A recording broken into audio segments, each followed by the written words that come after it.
Good evening, everybody. Monday morning quarterback, episode 117. Hope you had a good start to your week. Tonight, we are going to talk about our XT series shock. So we've had a lot of these going out the door to you guys and wanted to break down how the adjustments work, why we adjust when we do. Every one of these is going out with a tuning guide, but just figured it'd be a good topic to go over to answer questions for those of you who have purchased these and those of you who are maybe trying to decide what you're wanting to upgrade for your 2021 race season. So if you didn't catch it, we extended our super sale one day. So that will now run through tomorrow, Tuesday. And the reason we did that was when launching our new website Thursday night, it wasn't populating everywhere. The server kept kicking it back, some bug. And so a lot of you had problems accessing the website, right? So even once it was live, if you had your history cached on your computer, it kept showing you that it was not a safe site. It is live everywhere now. And if you're still having troubles accessing it, either try using another browser where you don't have that history, or clear your browsing history for like the past 3 days, and then that will open it up for you. So sale runs through tomorrow. We thank all of you for your orders. Every order, we're throwing a free gift in. You've seen probably some of our Instagram and Facebook stories. The gifts range from stagger tapes to t-shirts, hats, and we've even thrown cash in about 15 or 20 orders. So there is a $100 bill going in an order tomorrow. We had a $50 bill in one today, some 20s, 5s, 10s, and then some other cool stuff. So we certainly want to thank you guys. 2020 has been rough on all of us, and we wanted to give back a little something of a surprise for everybody who ordered during our super sale. So without further ado, we're going to jump into this baby. This is our new XT series shock. So designed, manufactured 100% from the ground up here at CSI, using some of our local machine shops that have made our parts for over 10 years now. And we're really proud of this. So we're over a year in the making, and wanted to bring some new technologies to our markets, right? So this isn't new shock technology. It's been around for 8 or 10 years, but so far nobody has taken the technology, taken this concept and brought it to short track racing. And one of the big challenges with it was trying to keep the cost down, right? So there is tons of shock technology out there that would blow everybody's socks off, look amazing, work amazing, but it's going to be a $2,500 shock, and there's just no room for that in our markets. So we worked really hard to not only make a shock that was going to give you some real advantages, but be priced where most people can afford it. It's not double what any other shock is, or triple. These shocks often are closer to $1,500 and $2,000 when you look at the rally side of things, IndyCar stuff. And so we're happy we were able to get this priced under $1,000 for the four-way. The double adjustable is $849, so it's only $50 more than our other double was. So that's really cool.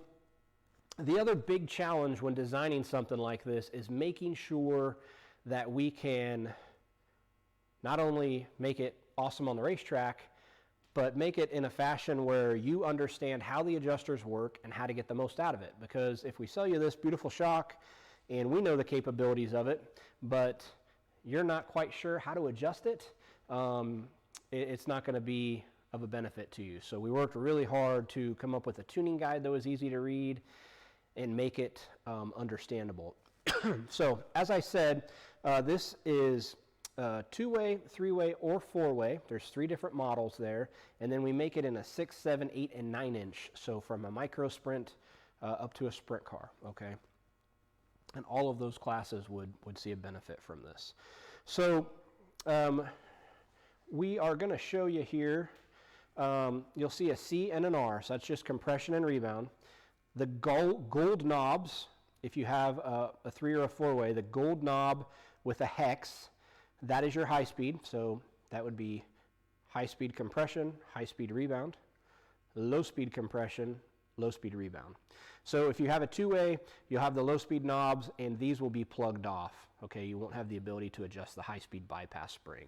If it's a three-way and you just did high speed on the compression, the rebound will be a round knob. It's plugged off, and then you'll have a hex over here. So that's how the adjustments of the shock work.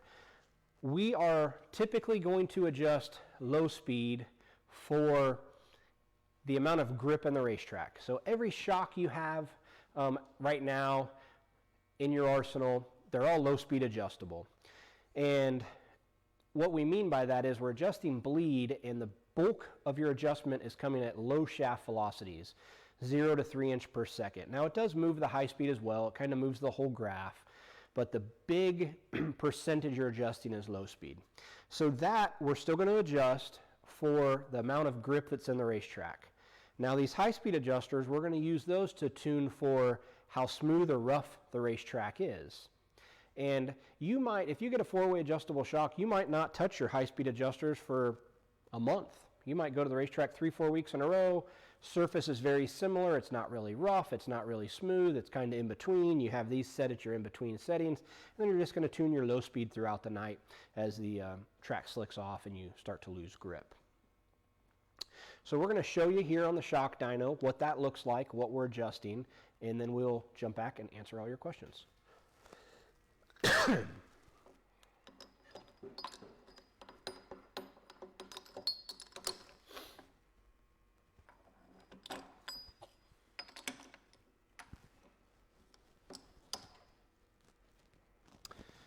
So if you get a 3 or 4-way, the shock comes with our adjusting wrench, okay?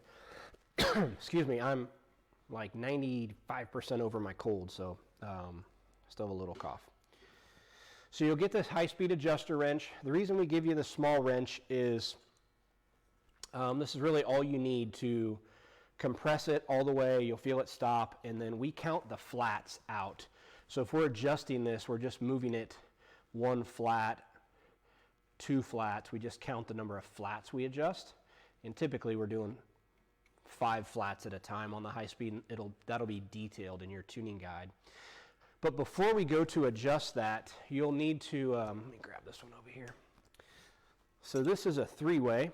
The high-speed compression's plugged off. But before we make a high-speed adjustment, we will back the set screw off, okay? So there'll be a set screw in here. You'll back the set screw off. You'll make your adjustment. You'll tighten the set screw back up. It's going to keep the high speed in place, no movement. As I said, you might not move your high-speed adjusters for multiple races at a time. The low speed you're going to adjust every night as the track changes conditions.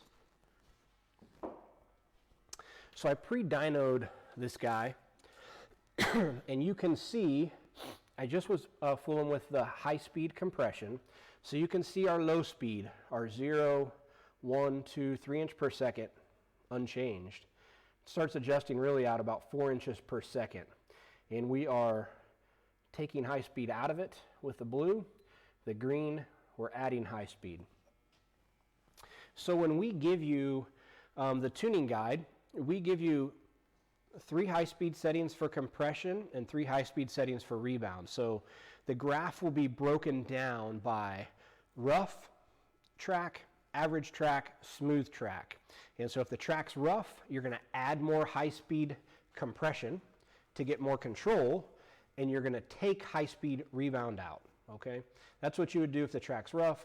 If the track is slick, you're going to, if the track is smooth, you're going to take high-speed compression out and add high-speed rebound. And we detail all that in the tuning guide. So I'm going to show you here what it looks like. We'll run this shock live, and we'll show you what it looks like when you're adjusting low speed versus high speed.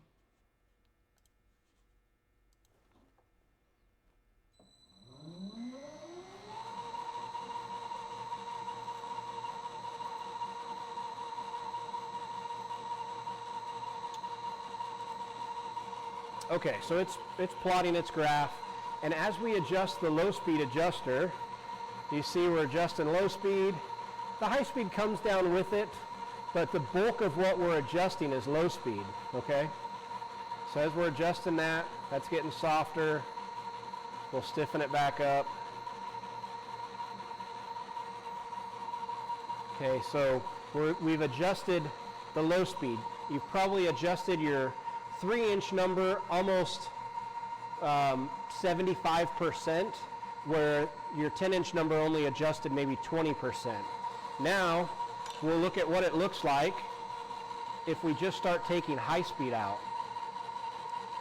That's 1 flat, 2 flats, 3 flats, 4 flats, 5 flats. So you see your 0, 1 inch per second not affected. We're just affecting the high speed.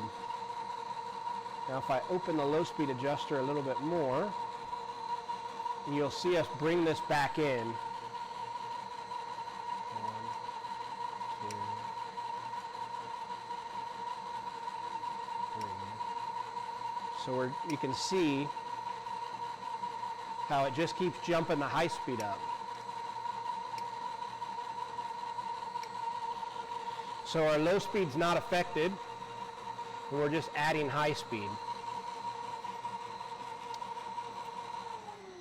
So again, what the benefit of that is for the first time, we have the ability to adjust our low speed to tune to the amount of grip that's in the racetrack, and then we have the ability to adjust the high speed to tune how smooth or rough the racetrack is. So again, you might not touch your high speed adjusters for several weeks if the track is staying average as far as smoothness, but these low speed adjusters you'll tune. The low speed adjusters also have the ability to go cockpit adjustable. So our normal cable hooks in there, and we have a roll pin and an O-ring to retain them. Our typical cable clips are too close with those adjusters. You don't need to have a shock dyno to own one of these. We give you all of the data, and it's really easy to get back to home. So it's just like your normal shock. You just screw this all the way in. There's detents. You'd get to 0, and that's 0. Then you would just count your clicks out. There's 8 clicks a turn per revolution, just like our normal shock. And then your high speed, you would just screw this all the way in until it stops. There, feel it stop. And then you just count your flats out. So if we told you to start at 5 flats, that would just be 1, 2, 3, 4, 5. Okay, so it's really easy to get back to your home position. If you ever got lost, somebody started talking to you while you were counting your clicks, just screw them back in to 0, count yourself back out. So that is how the adjusters work. The big thing is when you go to adjust high speed, make sure you back that set screw out. I had this one loose. Once you're done, you're just going to tighten it back up. You don't have to be super tight, but it's tight, and now nothing is going to move this, right? Can't move it. If you have a giant wrench and you reef on it, you would probably snap the set screw off in the little detent. You don't want to do that. So loosen the set screw. We even put that on the wrench that you must loosen the set screw before adjusting it to remind you. Adjust your high speed, tighten the set screw back up. Pretty simple. I'm going to grab my phone here and see what questions you folks may have, if I can find it.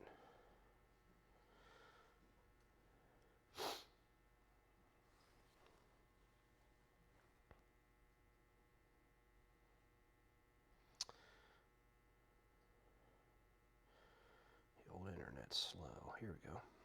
Make sure you back that set screw out. I had this one loose. Turn it down here.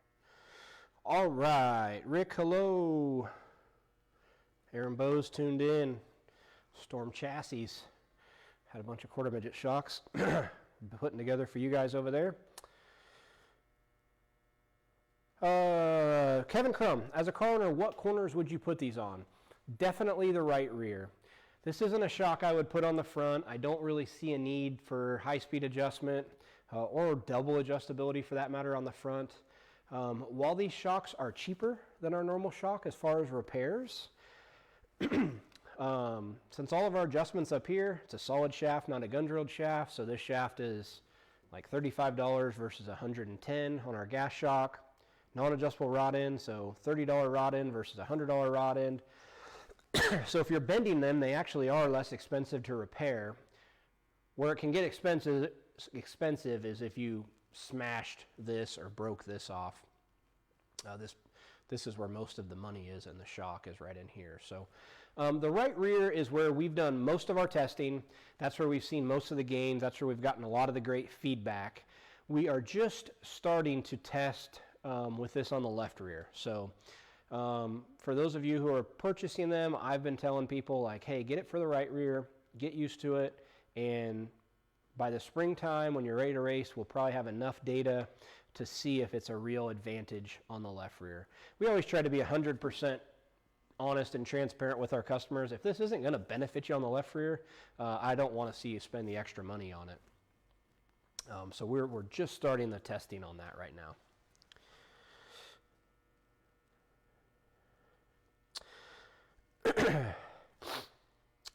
Bugs, we got 3 of them in a box over there for you. They'll be shipping out. If they didn't ship today, they'll ship tomorrow. So yeah, yours are done.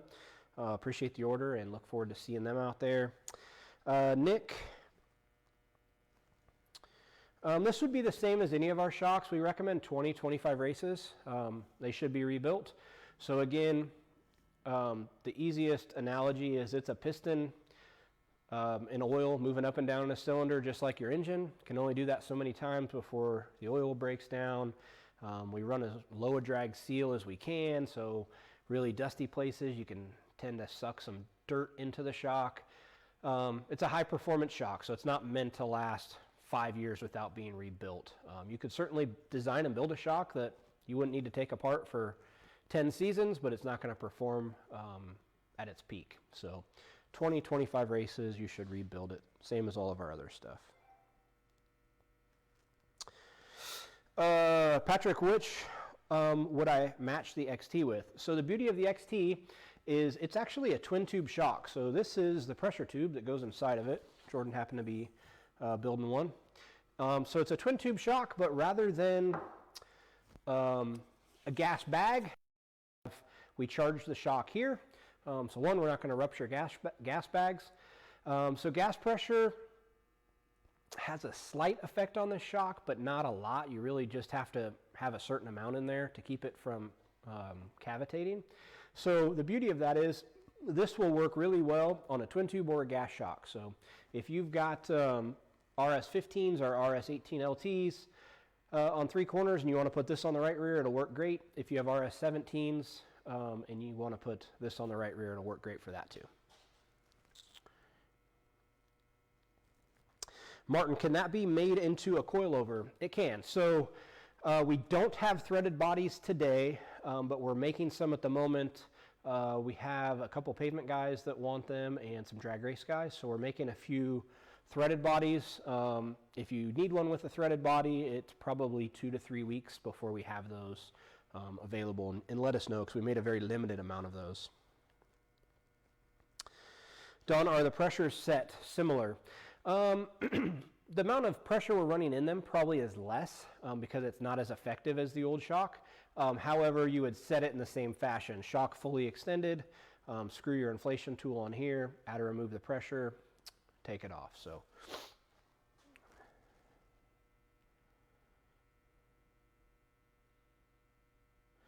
Tim Maynor, will this benefit you on the mile? For sure. You know, the Champ cars, most miles are pretty smooth, but you know, if you race that same car at Terre Haute and it's rough, you would have the ability to get some high speed into it. But they have a huge range. So by far, of any shock we've ever designed and built here, this has the widest range. And a Champ car is going to go through the biggest change in the race. It's probably low grip at the beginning, full fuel load. By the end, it's taking rubber. You got no fuel in the car. This will be able to help you adjust to keep your balance right. So when you build that Champ car, Tim, that's what you want on the right rear.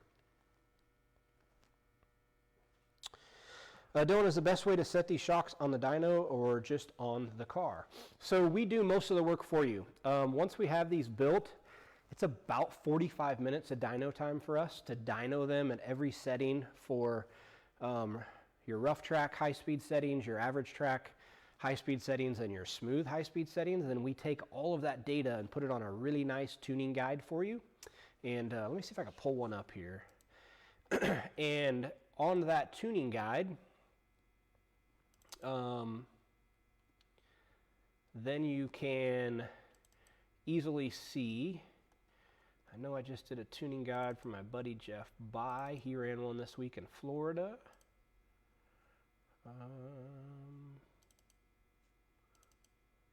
Let's see if this computer will open it. May or may not open.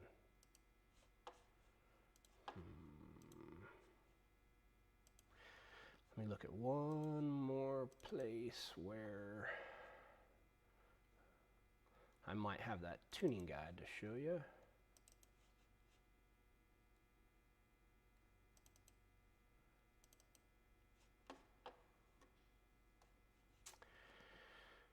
So this is a micro one. So you would see we give you your rough track high-speed settings, and then the low-speed clicks and what it does poundage-wise, your rebound low-speed settings, and what it gives you clicks poundage-wise. And so yellow is our suggested start, blue is our suggested tacky, and then for the average conditions we give you start, tacky, and slick, and then our smooth track we give you average amount of grip, slick. Typically you don't have a tacky smooth track, but if you did you could figure out where to go. So that is the tuning guide we give you. So you don't necessarily need a shock dyno to tune it. You can just dial it to these numbers. For example, on an average track, your high-speed compression is going to be at 27, your high-speed rebound is going to be at 15, and then your low-speed compression will be at 25, and your low-speed rebound will be at 31.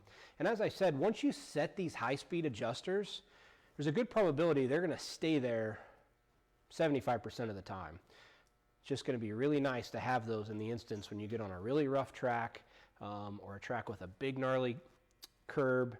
The track's slick, so you want to soften the low speed to get grip, but you need the high speed to have some control when you bang into the cushion. So, so no, you don't need a shock dyno to have that.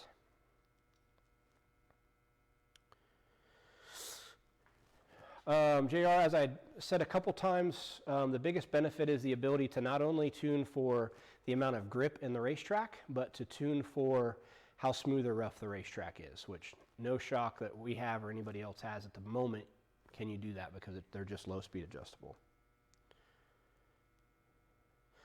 Martin, yes, the shaft should be totally extended when setting your gas pressure because that gets the divider piston in the home position. Dylan, we've already sent one of these to Australia to Paul Geary at Shock Absorber Therapy. So if you're near Paul, he has one now. I talked to him today. It actually arrived today, so you can check it out with him.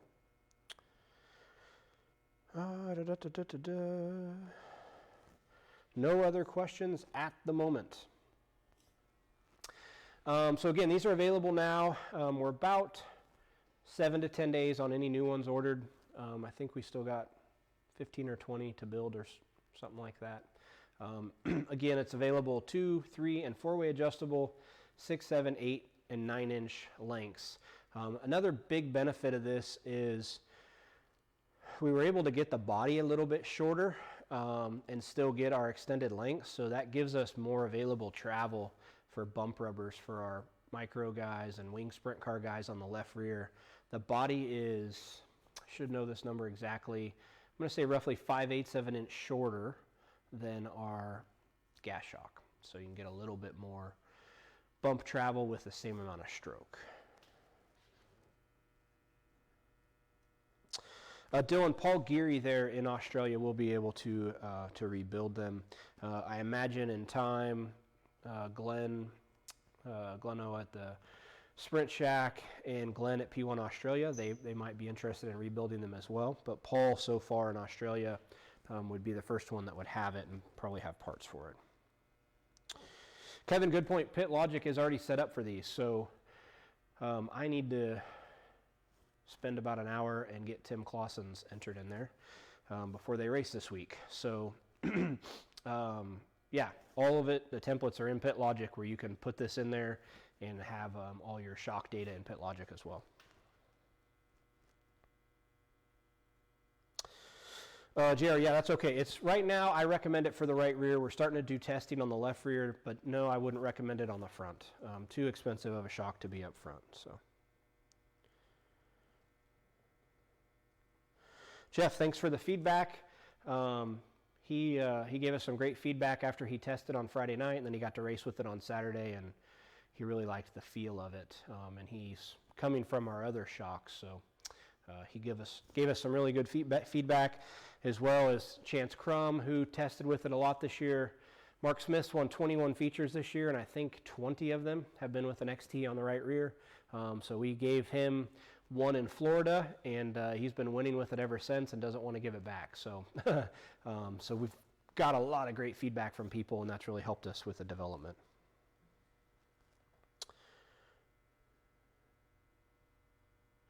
Yes, some of the wing guys that run it, Mark Smith being one, always runs a bump rubber on the left rear and the right rear. So he ran this with our progressive kit on the right rear. And we built him a left rear to try. I haven't talked to Mark yet today. I did see that he won on Friday night. I'm not sure if he had it on the left rear Friday night or not when he won his 21st of the year. So, doesn't look like we have any other questions, so we will jump off for tonight. We certainly appreciate you guys tuning in. If you have any additional questions on this, you can always DM me, shoot me an email, give me a call here. More than happy to help you guys with that. Definitely something worth saving up for 2021. I think we have some real advantages where this can help you, and we're always here for tech support with it or any of our shocks. So tomorrow, last day of the super sale, buy some gear, buy some shocks, buy some shock adjuster cables, whatever you need for next year. These are our lowest prices of the year. We only do it once a year. So thanks, guys. Please like and share the video, and hope you have a great week.